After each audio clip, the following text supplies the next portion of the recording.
Hello everyone, today I'm going to present this paper, Need for Tweet, How Open Source Developers Talk About Their GitHub Work on Twitter. And this work was done by Hongbo, which is me, and Daniel, Hemank, James, and Bogdan were all researchers from the Institute for Software Research at Carnegie Mellon University. Thanks a lot to the previous work by Peggy Story as well as others, that we have known for years that software development activities happens across a diversity of platforms and involves many tools. In addition to the obvious ones like GitHub for hosting code, there are several other platforms like Twitter or Facebook that were widely used by software developers and closely related to software development activities online. However, despite knowing all of those relevancies, researchers rarely integrate activity traces from multiple platforms when they do science to understand the software development activities online, which is perfectly understandable because it's typically non-trivial to merge users' identities together across platforms, and sometimes it's even non-trivial within a single platform. Identity merging, de-aliasing, whatever you call it, is a typical MSR problem.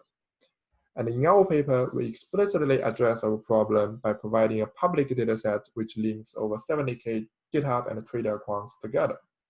To give you a flavor about how we achieve so, we start by getting a GitHub profile from some GitHub user, and then we check the URL that was left on that profile. If the URL links to a Twitter account, we believe those two accounts belong to the same person. And if not, we check the website that was linked by this URL. And if there was only one Twitter account that was embedded in that website, we believe those two accounts belong to the same person as well. So you can easily think of some obvious problems that we need to solve when we implement these heuristics. I'm not going to go through all the technical details, so please read our paper about the complete heuristics we use. And secondly, we provide a preliminary qualitative analysis of our dataset. We have two coders quantitatively code 800 tweets, which contains a link to a GitHub repository and posted by the set of users that are identified by us. We choose this set of tweets because we believe they're most relevant to software development activities. And we try to understand the purpose and content of these tweets, and we have 6 tweets categories in total. Nothing special so far. However, because we now link Twitter and GitHub accounts together, we are able to characterize the author of these tweets in terms of the roles that they play in the repositories that we mentioned. The roles can be things like whether you are owner of this repository or whether you contribute code to this repository, things like that. So it gives us a much richer understanding about the correlation between how people tweet and who are those people in the two-dimensional repository.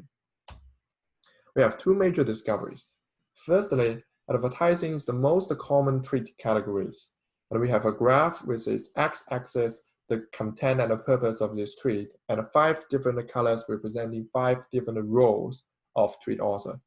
And for people in all kinds of roles, that they tweet mostly for advertisement purpose. And secondly, the owner of this repository, as well as people with no visible affiliation with the repository, do disproportionately more advertising than the rest of the other groups. The second group is super interesting and unexpected. We are currently exploring who are those people and why they do so. And you can find more results in our paper.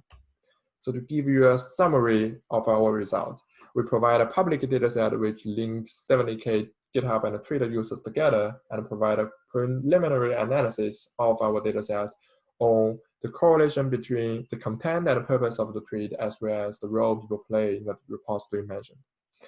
However, we didn't even scratch the surface of our dataset in terms of what's potential. For example, a problem we are currently studying relates to the sustainability of a project is it seems that most people tweet for advertisement purpose. However, are those advertisements successful enough in terms of attracting new contributors as well as new adopters or users? And under what condition are they most successful, and who are those people that was being attracted by this kind of advertisement? Those are the questions we are currently exploring, and if you have any thoughts, ideas, or want to collaborate, please contact us via email or Twitter. Thank you.